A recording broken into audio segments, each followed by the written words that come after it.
Ya, sudah waktu kita mulai pertemuan kita yang ke-11. Ini masih pertemuan tatap muka,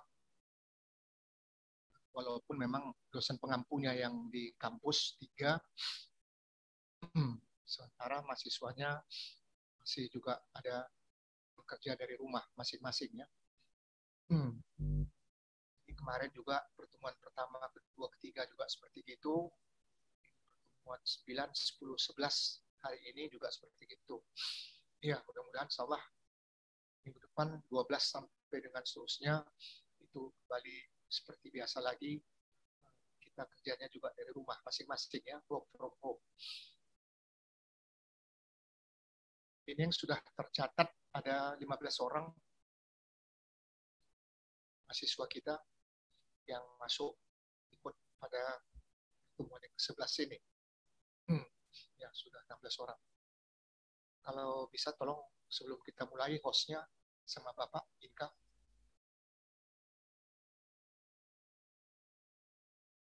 Oke, makasih Inka ya. Kita bisa suci lagi masuk.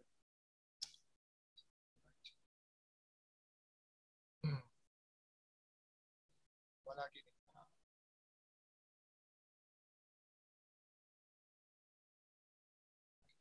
Bikin lambat.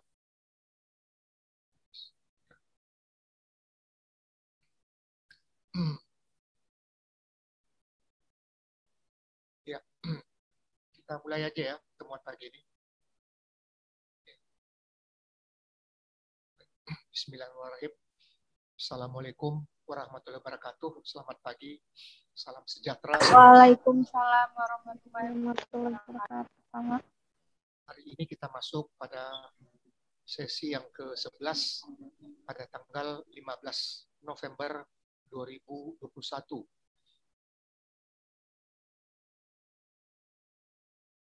Ini masih topik yang kita bicarakan yang juga Bapak ikut webinar secara nasional itu. Jadi sangat penting buat kita karena datanya juga sangat akurat ya. Apalagi pembicaranya para duta besar, para guru besar semua ini yang ada di sini.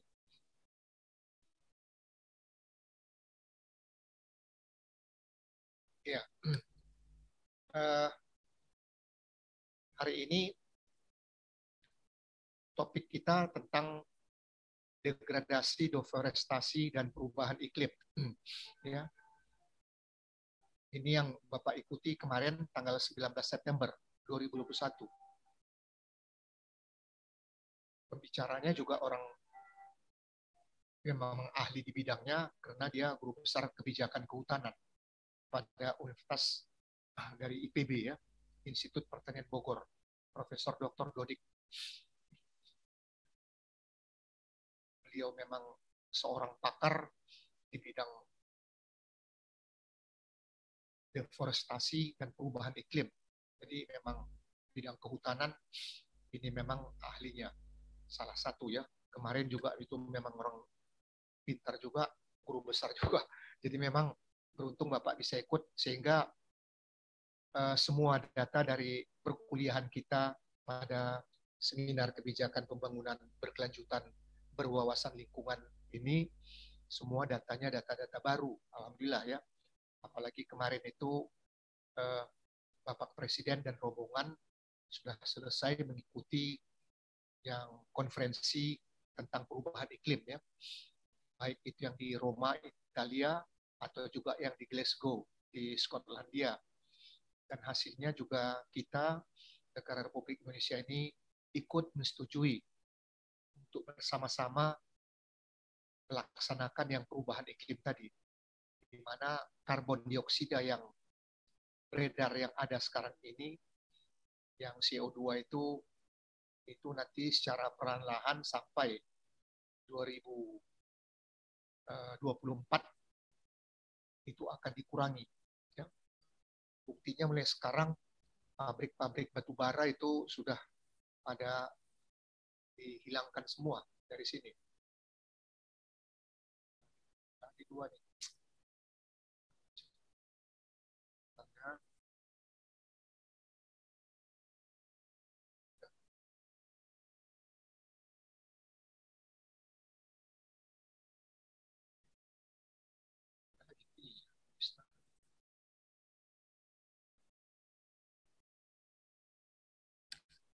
Baik.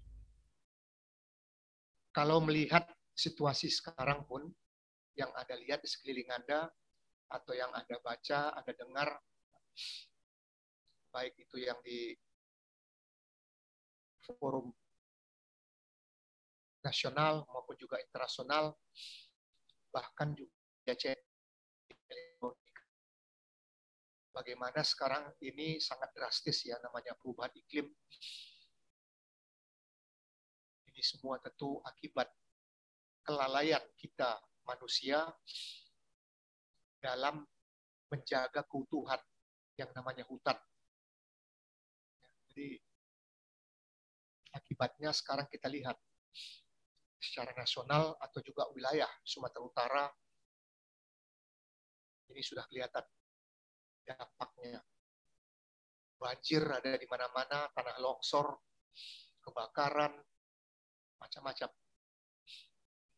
Nggak tahu, ini memang kalau diambil fotonya dari satelit udara, dari antariksawan Amerika itu kemarin, memang sudah sangat membahayakan katanya bumi kita ini.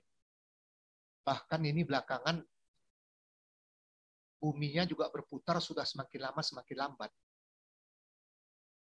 Tahu apa ini memang tanda-tanda sudah dunia ini memang sudah mau kiamat walau alam ya. Tapi inilah kita akibat keterdoran manusia, jadi semua jadi hancur, rusak semua. Jadi inilah hari ini kita masuk sekilas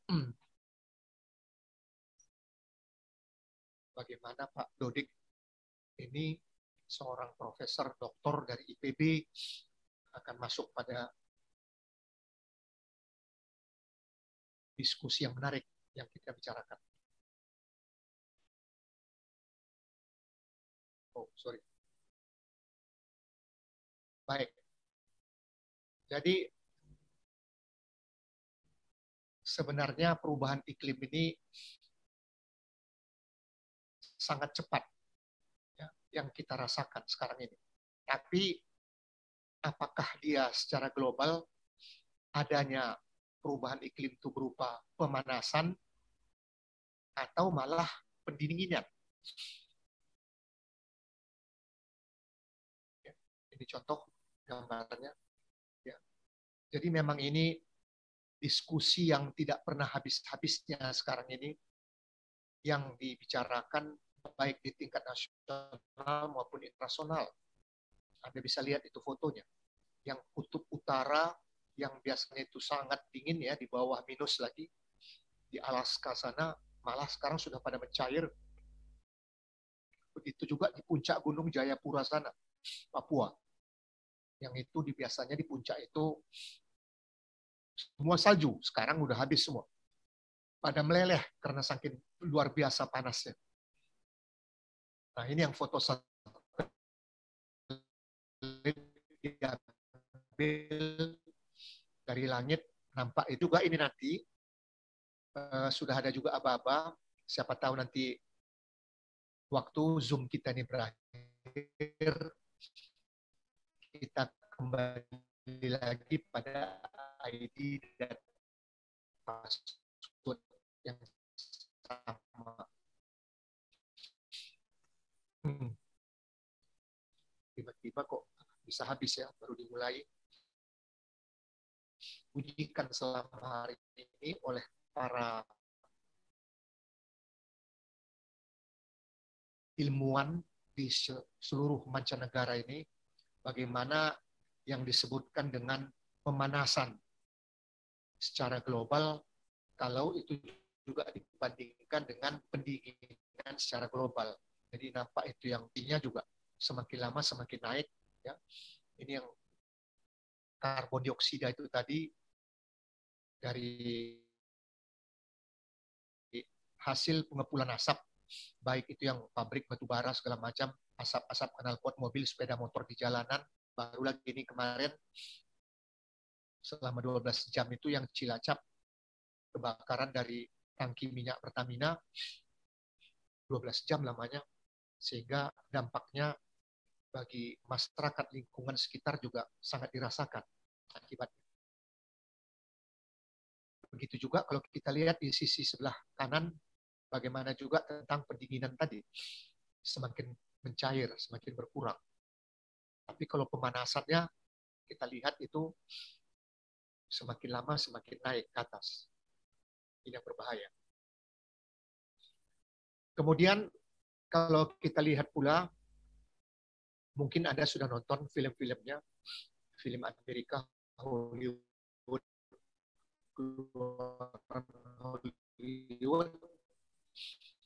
kalau Bapak sudah nonton ini, Doomsday yang 2012, tonton beberapa tahun yang lampau, mungkin sekitar 5 tahun ya, yang lalu, malah dia punya CD-nya masih ada, Bapak simpan ini, Doomsday 2012. Artinya tanda-tanda kiamat itu pada 2012. Ya alhamdulillah sampai sekarang ternyata masih tetap tidak ada, belum lagi terjadi yang namanya kiamat dunia ini. Ini dulu diramalkan 2012 katanya. Kemudian juga ini yang sebelah kiri, and innovation truth, ini the crisis of global warming, ini juga sudah aba-aba peringatan oleh pakarnya juga, mantan wakil presiden juga, Al Gore, waktu yang presidennya Clinton, ini juga seorang pakar lingkungan hidup ya di Amerika Serikat, Al Gore. Dia juga setiap hari, setiap saat mengkampanyekan agar kita juga berhati-hati manusia ini dalam hal pembakaran hutan, pembakaran lahan, segala macam. Waduh, tak tahulah. Capek ini beliau, Al Gore. Ya. Begitu juga LSM-LSM yang lain, termasuk Greenpeace. Indonesia juga begitu. Ada beberapa. Tak bisa juga. Nah ini yang dikatakan dengan mikrokosmik dibandingkan dengan makrokosmik. Ini juga berupa satu diskusi yang menarik sekarang ini bagi para ahli membicarakan tentang ini tadi, antara mikrokosmik dengan makrokosmik. Ya. Ini memang masih baru di kuping kita, tapi di Amerika maupun juga di negara Eropa Barat ini sudah berlangsung diskusi-diskusinya, baik itu yang secara ilmiah di perguruan tinggi atau juga mungkin di tempat-tempat yang lain. Ini juga sudah dibicarakan.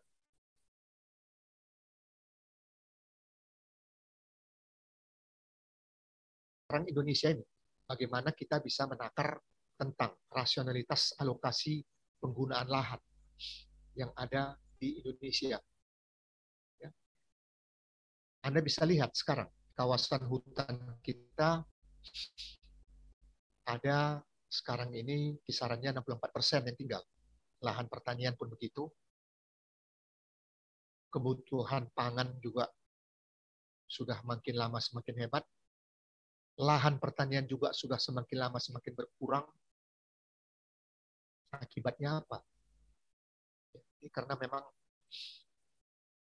kawasan hutan kita yang selama ini yang sudah pada habis semua. Rusak.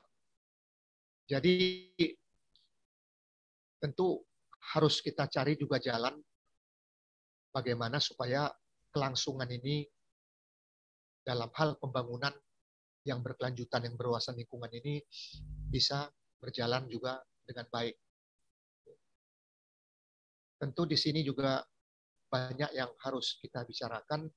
Ini tentu menyangkut tentang degradasi, tentang lingkungan yang ada, begitu juga dengan adaptasinya. Harusnya biaya-biaya ekonominya ini yang dulunya kita terlalu fokus ya. Jadi kalau sekarang ini tolong kita juga harus perhatikan tentang masalah sosialnya, tentang masalah lingkungannya, ini juga sangat penting.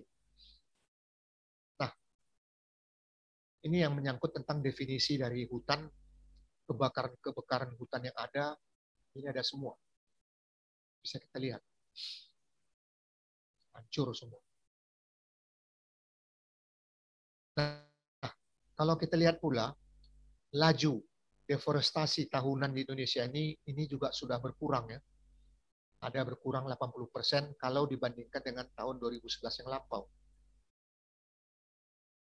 Di sini bisa lihat dia punya grafiknya sudah semakin lama semakin menurun. Artinya memang ini sudah menjadi fokus bagi pihak pemerintah bahwa ke depan ini bukan lagi hanya COVID-19 yang berbahaya, ya. Tapi inilah perubahan iklim. Ya. Climate change inilah yang sangat berbahaya nanti sampai ke tahun 2040. Apalagi melihat rendahnya produktivitas yang ada. Ini bisa lihat dari perkembangan PDB subsektor kehutanan semakin menurun, habis. Ya. Jadi kontribusinya juga sudah semakin lama semakin berkurang. Anda bisa lihat ini, luas kawasan hutan tinggal hanya 66%. 125 juta hektar dari 190. Dari kontribusi kehutanannya juga dari PDB ya pasti kecil, tinggal 0,60%. Habis. Jadi kalau kita lihat dari kegiatan sektor yang ada ke depan, yang terbesar itu ya paling yang ada ini pertanian dan perkebunan lah yang diharap, karena inilah yang paling baik. Kita teruskan lagi. Wah,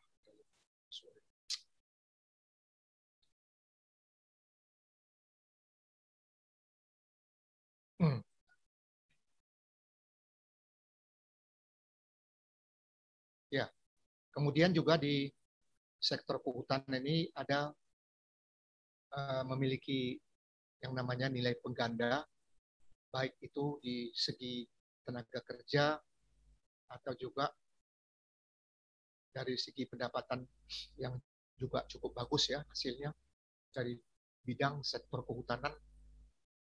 Kalau kita lihat dari segi tenaga kerjanya, ini yang paling tinggi di sini tentu kalau kita lihat persentasenya ada barang-barang logam, percetakan, alat angkut, dan kertas. Kemudian kalau kita lihat yang pendapatan rumah tangga, ini yang paling tinggi adalah makanan dan tembakau. Kemudian juga pengganda untuk yang outputnya, tentu ini adalah pemerintah maupun juga menyangkut tentang jasa-jasa sosial. Nah, kemudian efektivitas, nilai imbasnya dari ekosistem. Kalau kita lihat ini, nilai konversinya ya seperti begini. Ini kalau kita lihat keyword ini tadi tentang ekosistem yang ada. Jadi apa di sini hasilnya yang kita dapatkan manfaatnya dari ekosistem ini dan berapa biayanya kalau untuk mendapatkan hasil yang pembayaran yang minimum maupun juga yang maksimal. Berapa yang dihasilkan. Sekarang ini malah kemarin Bapak ikut seminar ya, webinar dari OJK itu tentang pasar karbon. Ini juga sudah dibicarakan pasar karbon.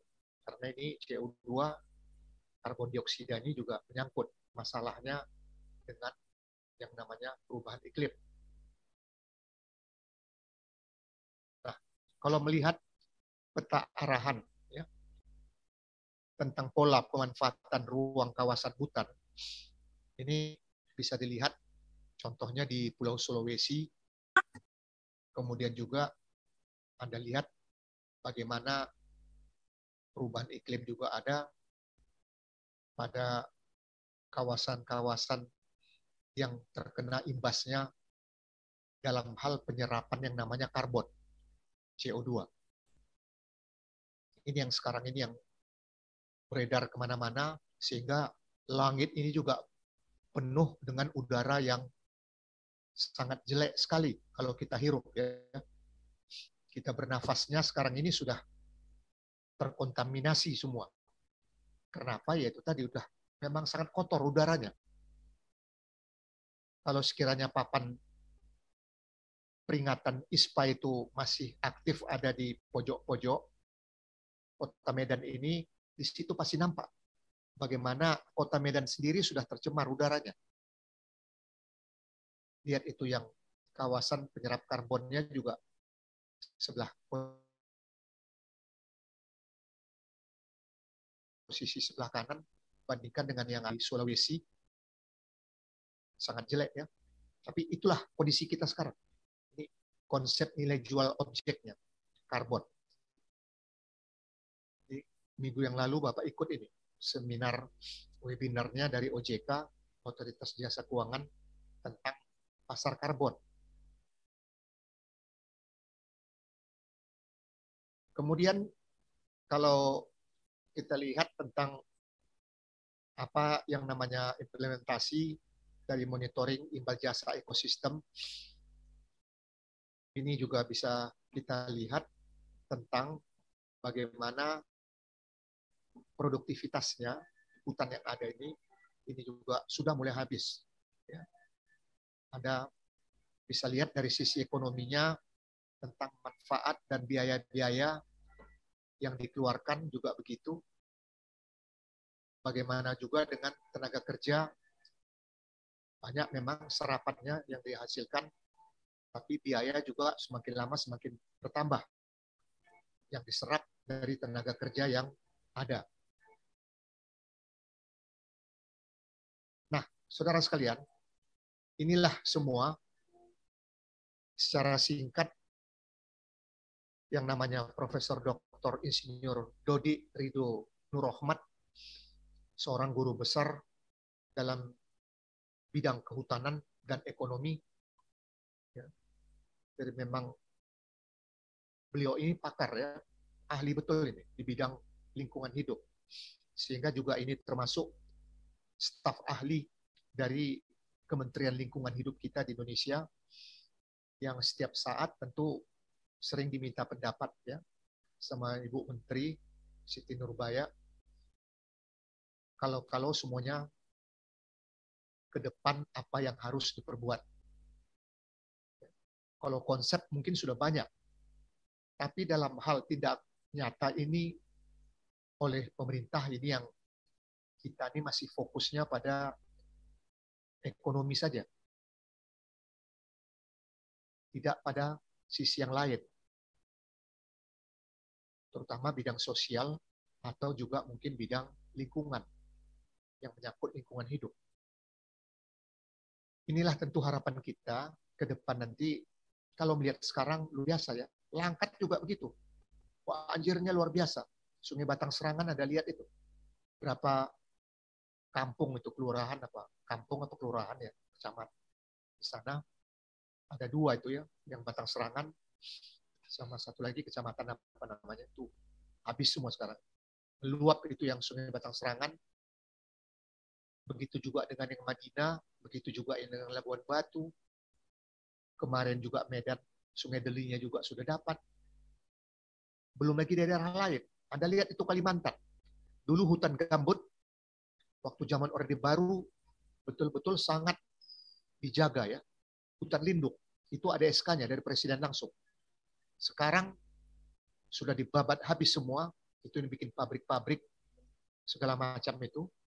Bahkan juga pembangunan jalan tol, ibu kota baru juga mau dibangun di sana. Waduh, hancur lebur. Anda lihat itu di televisi, ya, media elektronik, habis semua. Kalimantan Barat itu porak-poranda. Ini yang berbahaya bagi kita semua. Jadi ke depan tentu Bapak berharap kalian yang kaum milenial jadi yang bisa berbuat sesuatu, tolong dijaga kita punya hutan, kita pun jaga, kita punya daerah supaya tetap lestari. Jangan sampai ini diporak orang-orang yang tidak mengerti ya tentang ke depan apa yang harus kita perbuat tadi. Ini yang berbahaya bagi kita. Baik. Terima kasih. Sebentar, ini ada 3 orang lagi nih. Siapa nih? Lisna.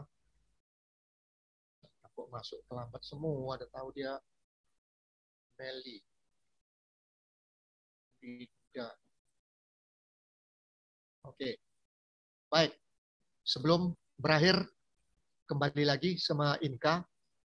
Silakan ada screenshot atau juga mungkin hasilnya. Dan sekaligus juga ada kuis kita yang ke-7. Untuk saudara sekalian, perlu Anda catat. Kuis kita yang ke-7, salah satu hal yang penting dalam melaksanakan pembangunan yang berwawasan lingkungan adalah menyerasikan kebutuhan dengan kemampuan sumber daya alam. SDA. Titik, jelaskan. Sekali lagi, kuis kita yang ke-7, salah satu hal yang penting dalam melaksanakan pembangunan yang berwawasan lingkungan adalah menyerasikan kebutuhan dengan kemampuan SDA atau sumber daya alam. Titik, jelaskan. Seperti biasa, kuis yang ke-7 dengan PDF, Anda tulis, kirimkan itu hasil jawabannya pada komting kelas kita. Di atas jangan lupa tanda pagar nama, tanda pagar nomor induk mahasiswa, dan tanda pagar kuis ke-7. Kemudian pada komting kelas juga ini tolong nanti di-share juga di grup siapa-siapa teman-teman kita ini yang sudah mengirim hasil jawabannya. Sekian dulu dari Bapak untuk pertemuan kita yang ke-11 ini. Insya Allah minggu depan kita ketemu lagi dengan topik yang tetap sama, menyangkut tentang degradasi, deforestasi, dan juga tentang perubahan iklim di Indonesia sekarang ini. Maupun juga secara global ya. Baik. Sebelum ditutup, kalau ada komentar, ada pertanyaan, silakan. Nggak ada, Pak. Oke, baik. Terima kasih kalau gitu. Ya. Terima kasih Bapak ucapkan. Assalamualaikum warahmatullahi wabarakatuh. Selamat pagi. Salam sejahtera semua. Waalaikumsalam warahmatullahi wabarakatuh. Salam warahmatullahi wabarakatuh. Terima kasih ya, Pak. Oke, sama-sama. Jumpa lagi ya minggu depan. Jaga kesehatan ya, semua. Iya, Pak. Bapak juga. Ya, sama-sama, Dek.